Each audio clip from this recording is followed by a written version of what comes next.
Hey, what's up guys, Grenade here. Hey, so I want to go ahead and do a settings tutorial for the new players before we get into our Diamond Dynasty No Money Spent series. For those of you that have played MLB The Show before, the settings haven't changed in the last 2 years, so you guys can just use your old settings and get back to playing. But for the rest of you guys, I want to give you a quick overview. Alright guys, so first up is gameplay style. If you plan on playing online at all, you should just go ahead and stick with competitive. That's the most realistic to what you're going to be getting in the online atmosphere. If you're an offline player, more casual, you can go to simulation or casual, but I pretty much always stick with competitive. So for hitting and pitching difficulty, you guys should really be trying to get to All-Star. All of the online game modes are set at All-Star at a baseline, so trying to practice at this level is a really good idea. Feel free for the more casual players to play on Rookie or Veteran, but just know that the pitch speeds are way slower, and so if you do try to go play online, your timing is going to be way off. So over in the miscellaneous category, computer pitch delay, I always put this on faster. This is going to allow the pitcher to get back set, ready to pitch at a quicker pace, which will ultimately speed up the game. If you like more of a simulation experience, you can go to normal, but this is one that I always keep on. So for some of the offensive settings, the base running interface I keep the same at analog select. This means you use your left analog stick to select the base runner and then use a button to move the base runner to that corresponding base. So there is an option to do this the reverse way, use the button first and then the analog stick to move the runner, but ultimately it's just personal preference. Now your hitting interface is probably the most important setting in the game. Again, if you're planning on playing online or just in general trying to get better at the game, you should be playing on zone. So zone hitting will give you access to the PCI, the plate coverage indicator. We're going to talk a little bit more about that later, but the PCI is a little icon that allows you to sweep around the strike zone and line up the bat perfectly with the ball, giving you the most control to get a hit where you want. However, the big downfall of this is there is a pretty steep learning curve. It is really hard for new players to get a hold of this, but I promise if you keep practicing, you'll do it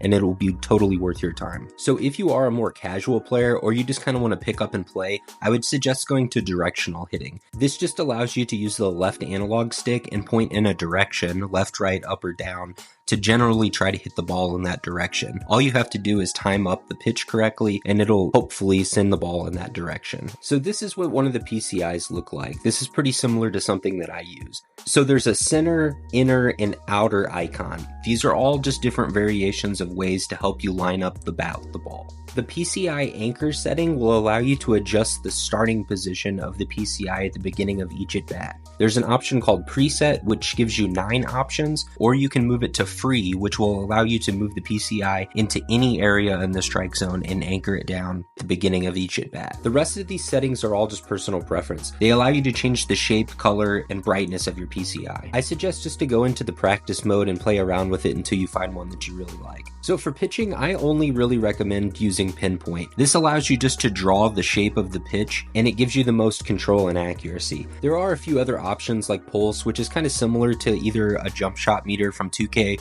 or a kick meter in Madden, but I find them pretty wildly inaccurate and I've never been able to time them, so I just go ahead and stick with pinpoint. So for throwing interface, I actually use one that's a little bit different than the standard one. Most people will use button accuracy, which is kind of like a kick meter or a shot meter again. It'll give you a little icon that you need to time up perfectly to make a perfect throw. And if you do make a perfect throw, it'll give you a little boost to the throw power. However, if you mistime it, it'll almost always result in an error. For the button setting, your throws will be impacted by the player's arm accuracy stats. Even with low arm accuracy, I rarely have any errors. And the last setting to talk about is the camera views.